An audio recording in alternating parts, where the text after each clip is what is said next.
Bonjour, on va parler des pleurs de bébé.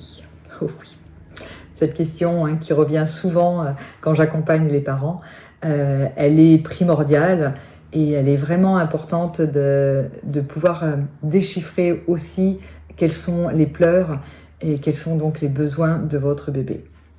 Donc tout d'abord, je me présente, je suis Angélique, accompagnante périnatale de la conception jusqu'aux 3 ans de bébé.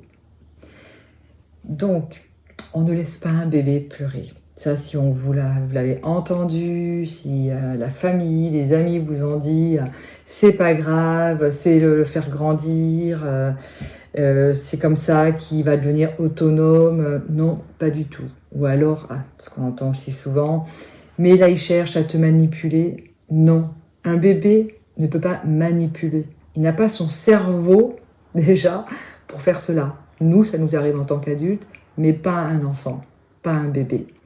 Donc s'il pleure, c'est que déjà, c'est sa seule façon de s'exprimer. Il ne peut pas parler. Il ne peut pas vous dire « Maman, j'ai faim. Maman, j'ai ma couche qui est sale. Voilà, maman, j'ai besoin d'un câlin. » Tout simplement parce que j'ai envie d'un câlin. Donc il va l'exprimer en pleurant. Et au contraire, s'il sent que quand il pleure, vous entendez son pleur et que vous le prenez dans vos bras, eh bien, il va se sentir de plus en plus en sécurité. Donc il va être en confiance et justement, il va pouvoir créer ce lien d'attachement pour pouvoir après aller vers l'autonomie. Mais parce qu'il n'aura pas manqué. Et ça, c'est très important. Donc les bébés vont pouvoir exprimer différentes choses par leurs pleurs. Ça va être la faim, la fatigue. Ça, souvent, un bébé va pleurer, va être agité quand il est fatigué. Ça peut arriver. Un inconfort, il a trop chaud, il a trop froid, il n'est pas bien installé, il a la couche qui est mouillée, il a un rot qui n'arrive pas à expulser, il a besoin d'être près de son parent, il a besoin d'un câlin, il a besoin de libérer ses émotions, tout simplement. Il a besoin aussi d'être stimulé. Des fois, c'est une façon de dire, ça fait longtemps que je suis dans mon lit, ça dépend où vous l'avez, ou par terre, sur mon tapis.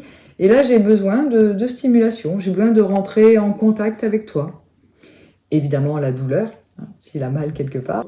Et même si vous ne savez pas pourquoi, et que même s'il ne va pas arrêter de pleurer, déjà le prendre dans ses bras, c'est dire « j'entends ton pleur et je te prends dans mes bras pour essayer en tout cas de t'apporter tout l'amour que je peux en ce moment. » Et ça, c'est déjà énorme.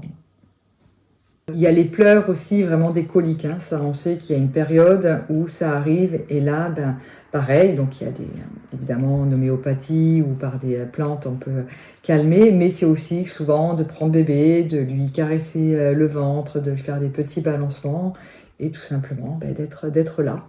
Comme les pleurs au moment de la tombée de la nuit. Là, la même chose. C'est juste l'avoir dans ses bras et de lui dire « je suis là, je t'entends ». On dit souvent que ces pleurs-là sont des pleurs de l'âme. C'est des choses en fait qui se rappellent et qu'il a besoin d'exprimer. Voilà. Et donc là, c'est juste d'être là, beaucoup par le regard. Moi, je sais que c'est ce que je faisais beaucoup avec mon fils à ces moments-là. C'est vraiment, je l'avais sur moi, là, et je le regardais. Et je lui disais, oui, je suis là, je comprends. Et ça durait peut-être quelques minutes, mais je sentais qu'il se sentait beaucoup plus apaisé. Parce qu'on est en connexion à ce moment-là avec lui. Et on ne cherche pas forcément à qu'il arrête de pleurer, mais juste de l'accompagner aussi dans ses pleurs. Donc faites-vous confiance. Si par contre il y a des moments où vous sentez plutôt angoissé parce que vous n'arriverez pas à répondre à ses besoins, si vous sentez qu'il y a aussi de l'énervement, si vous avez votre compagnon ou il y a des grands frères et des grands sœurs, n'hésitez pas à donner le relais pour vous aussi recalmer, parce qu'évidemment s'il sent en plus qu'il y a du stress, de l'énervement, ou même de la colère, à un moment donné ça peut être ça, parce que on s'est rendu compte aussi que face des fois aux pleurs de nos enfants, on ne veut pas qu'ils pleurent parce que inconsciemment, ça nous rappelle aussi les pleurs quand on était petit et qu'on n'a pas été entendu.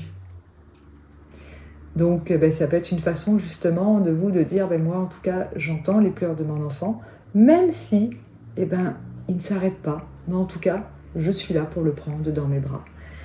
Et au lieu de donner le relais, c'est de prendre du recul et peut-être de prendre ce temps, de dire mais est-ce qu'il s'est passé quelque chose aujourd'hui? Parce que des fois, en fait, on ne se rend pas compte, mais peut-être qu'on a été plus énervé, plus dans la tristesse.